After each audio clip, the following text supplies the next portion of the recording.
प्यारे दोस्तों अस्सलाम वालेकुम। आप देख रहे हैं इरफानी वर्ल्ड यूट्यूब चैनल। मैं हूं मोहम्मद इरफान झारखंड। दोस्तों एक खबर इस समय सोशल मीडिया में बहुत तेजी के साथ वायरल हो रही है और वो है MIM chief barrister Asaduddin Owaisi पर हमला। जी हाँ दोस्तों, कहाँ हो गया एक बार फिर से बैरिस्टर असदुद्दीन ओवैसी पर हमला। क्या कह रहे हैं लोग, क्या है हकीकत, क्या है फसाना। असदुद्दीन ओवैसी पर हमला हुआ तो असदुद्दीन कितने घायल हुए हैं, नहीं हुए हैं, क्या है पूरी स्टेटस दोस्तों, कहां पर हुआ है ये पूरा मामला, पूरी जानकारी आपको इस वीडियो में देने वाले हैं। तो अगर आप भी असदुद्दीन ओवैसी के चाहने वाले हैं, अगर आप भी असदुद्दीन ओवैसी से मोहब्बत करते हैं दोस्तों, अगर आप भी असदुद्दीन ओवैसी की खबरों को सुनना पसंद करते हैं तो इस वीडियो को अभी से कर दीजिए लाइक। साथ ही साथ दोस्तों अगर अभी तक चैनल को नहीं किया है सब्सक्राइब तो कर दीजिए चैनल को सब्सक्राइब, और साथ ही साथ बेल के बटन को कर दीजिए ऑन, ताकि आने वाला हर वीडियो सबसे पहले आप तक पहुंच सके। प्यारे दोस्तों, बैरिस्टर असदुद्दीन ओवैसी भारत के अंदर एक ऐसा नाम जिसको हर इंसान सुनना चाहता है। पक्ष हो विपक्ष हो, हर कोई असदुद्दीन ओवैसी के बयान, असदुद्दीन ओवैसी के बयान, साथ ही साथ उनके भाषणों का दीवाना बना हुआ है।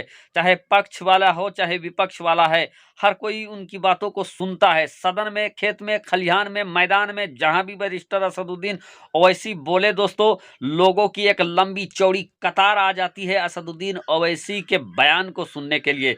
लेकिन दोस्तों अभी जो खबर निकलकर सामने आ रही है वो है असदुद्दीन ओवैसी पर हमला। असदुद्दीन ओवैसी पर हमला कहां हुआ है हमला दोस्तों, किसने बताया असदुद्दीन ओवैसी पर हमला हुआ है? तो मैं आपको बता दूं कि एमआईएम पार्टी के राष्ट्रीय प्रवक्ता वारिस पठान का एक तहलका सनसनीखेज एक ट्वीट हुआ दोस्तों। साथ ही साथ उन्होंने मीडिया में भी यह जानकारी दिया कि बैरिस्टर असदुद्दीन ओवैसी पर चुनाव प्रचार करने जाते वक्त हो गया है हमला। क्या है पूरा मामला दोस्तों, चलिए पूरा समझाकर बुझाकर जरा बुझाने की कोशिश करते हैं, समझाने की कोशिश करते हैं। दोस्तों जैसा कि आप हजरात को मालूम है कि गुजरात के अंदर चुनावी सरगर्मी तेज हो गई है, लोग अपना ताकत झोंक रहे हैं। गुजरात के अंदर चुनाव है और पिछले कई सालों से और पिछले कई महीनों से असदुद्दीन ओवैसी भी गुजरात के अंदर अपनी स्थिति, अपनी उपस्थिति दर्ज कराने के लिए पूरी सक्रियता के साथ लगे हुए हैं। लगातार जनसभाएं कर रहे हैं, लगातार लोगों से कनेक्ट होने की कोशिश कर रहे हैं, लोगों में उनके अधिकार के प्रति जागरूक कर रहे हैं और ये सुनिश्चित करना चाह रहे हैं कि आने वाले वक्त में लोग ज़्यादा से ज़्यादा एमआईएम पार्टी के साथ जुड़े। और इसी को लेकर दोस्तों असदुद्दीन ओवैसी की लगातार जनसभाएं गुजरात के अंदर हो रही है, लगातार लोगों के साथ वार्तालाप असदुद्दीन ओवैसी के गुजरात के अंदर हो रही है और गुजरात में लोगों को एकजुट करने की कोशिश में लगातार पिछले कई सालों से, कई महीनों से असदुद्दीन ओवैसी जुटे हुए हैं, ताकि उनको इस चुनाव में अच्छा उसका मुनाफा हासिल हो, या दूसरे लफ्ज़ों में कहे तो उसका रिटर्न मिले। बहुत ज़्यादा से ज़्यादा लोग एमआईएम पार्टी के टिकट में चुनाव लड़े और जीतकर सदन तक पहुंचे और सदन में जाकर गरीबों की, बेसहारों के, दबे कुचले लोगों की आवाज़ को वो सदन में उठा सके। अब दोस्तों चूँकि असदुद्दीन ओवैसी की उपस्थिति से बहुत जगह पर खलबली मच जाता है, तो असदुद्दीन ओवैसी पर जो हमला का पूरा मामला है दोस्तों वो पिछले दिन का है।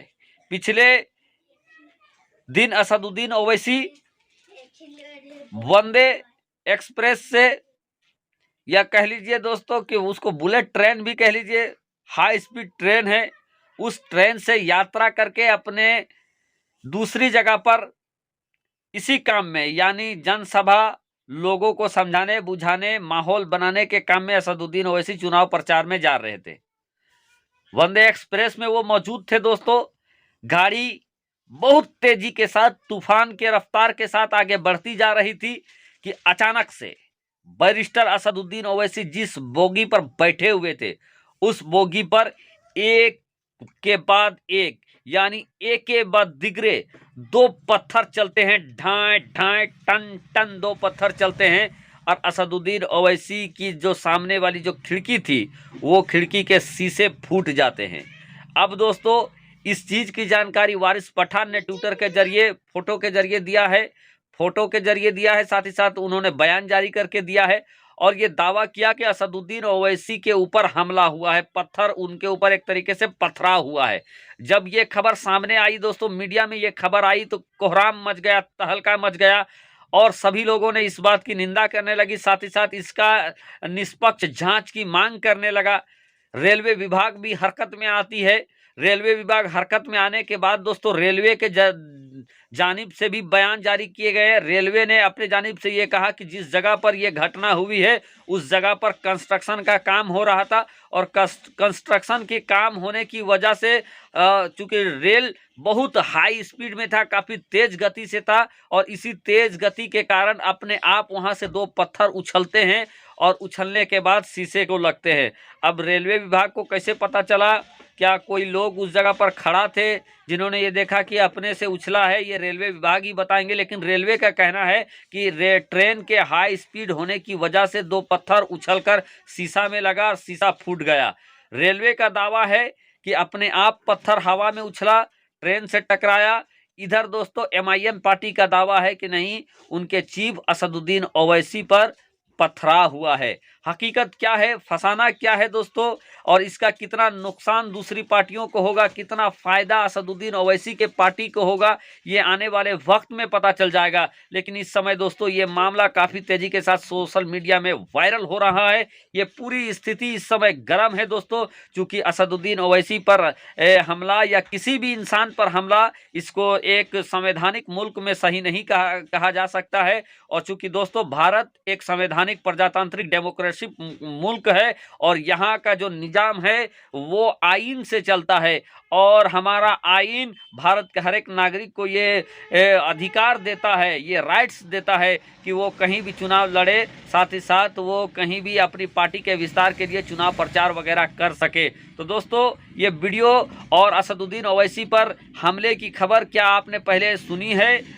और क्या आपको क्या लगता है कि क्या सच में असदुद्दीन ओवैसी के ऊपर हमला हुआ है, पथरा हुआ है, या ये एक दुर्घटना थी और रेल के काफ़ी तेज गति होने के कारण पत्थर उड़कर ट्रैक में लगे हैं? आपकी राय क्या है दोस्तों? दोनों ही संभावनाएं, दोनों ही दावा सही हो सकते हैं। रेल के बहुत तेज होने की वजह से पत्थर उछलने का मामला भी पहले आया है, तो ये भी हो सकता है। साथ ही साथ असदुद्दीन ओवैसी पर पिछले दिनों उत्तर प्रदेश में भी दोस्तों फायरिंग का मामला हुआ था, तो ये ढका छुपा नहीं है। असदुद्दीन ओवैसी की पार्टी जिस तरीके से कह रही है पथराव वाली बात, तो पथराव वाली बात भी हो सकती है, लेकिन अब इसका पूरा उद्भेदन तब होगा जब इसका निष्पक्ष जांच होगा। और हम आशा करते हैं दोस्तों जांच के लिए सबको वेट करना चाहिए, जांच में क्लियर हो जाएगा। लेकिन फिलहाल ये मामला काफ़ी तूल पकड़ता हुआ नजर आ रहा है। शुक्रिया, आदाब।